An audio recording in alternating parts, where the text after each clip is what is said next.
Now, to a man who knows all too well just how much Americans love their beef. Celebrity chef Curtis Stone is back from LA for the Melbourne Food and Wine Festival. He's hosting the festival's signature event this Friday, the world's longest lunch for 1,800 people. Would you please welcome Curtis Stone? Hello, guys. So nice to have you back home. Hey, we just heard that Trump might slap a big old tariff on Aussie beef. Do you reckon you could talk him around? I don't think I could talk. I don't think anyone can talk him around. But I hope he doesn't, because I have a butcher shop, and you know, we sell a lot of Aussie beef. So yeah. Oh God, we've got to sort this out then. That's right. I mean, That's this right. is important. Do you think steak is the way to someone's heart, though? Do you think you could, we could trick people with steak? Trick people? Well, not trick, just get what you want through the You can get what you want. through the world of beef. Look at me. I've been tricking people my whole life with steak. Absolutely. I mean, a good steak makes everyone happy, doesn't it? Yeah, that's true. It's not just beef though, and steak, it's meat pies. So Right. you are selling meat pies to the Americans. I want to know how this goes. What do they make of them?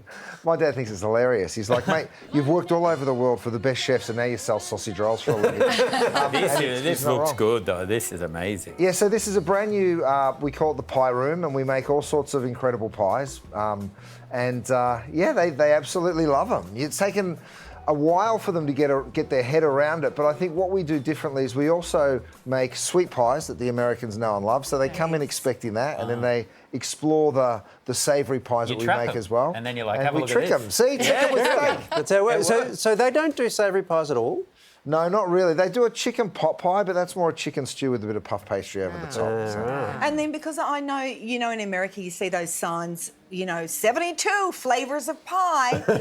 Not one of them is savoury. No, they're all sweet. They're all fruit pies. So were they freaked out initially when you were offering up a meat pie? Yeah, they were pretty surprised.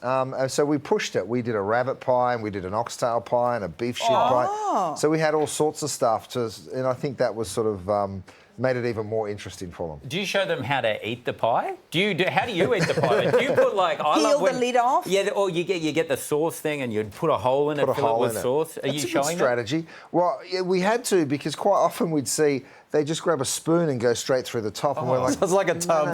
that's not how you I eat feel a pie. sick. Or people would say, I'll get some sausage rolls, and I'd be like, hot or cold? And they'd say cold, and then I'd see them take a bite as they walk out. I'm like, I mean, are you going to eat it now, or are you going to take it home? Right. That's entrapment.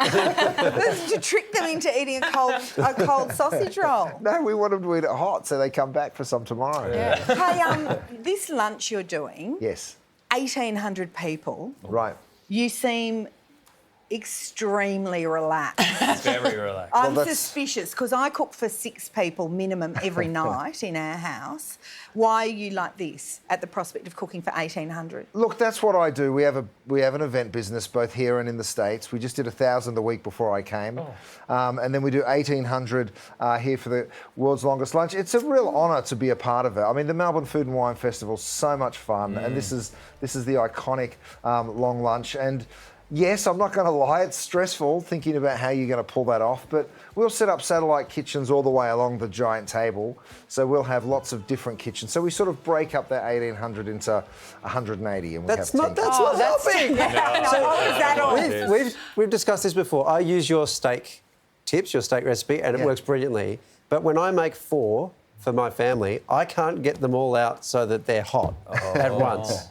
How do you do it? How do you feed 100 people and make it hot at once? You have to be very organised. Yeah. We're going to try and drop this lunch within 15 minutes. Too. What? So Oh, wow. from the first person that gets a plate to the last person, we're going to aim for 15 minutes, which is a challenge. But at the end of the day, you just need a great system. You need to be super happy with the quality of the food ahead of time. You've got to make sure it's hot and make sure it's delicious. And cross your fingers for me, ladies and gentlemen. So what I got is make sure it's hot. Great. Yeah. All right. Cross your fingers. I forgot about that. The Melbourne Food and Wine Festival kicks off this Friday for 10 days. For full details and all ticket sales, head to our website. Would you please thank Curtis Stone?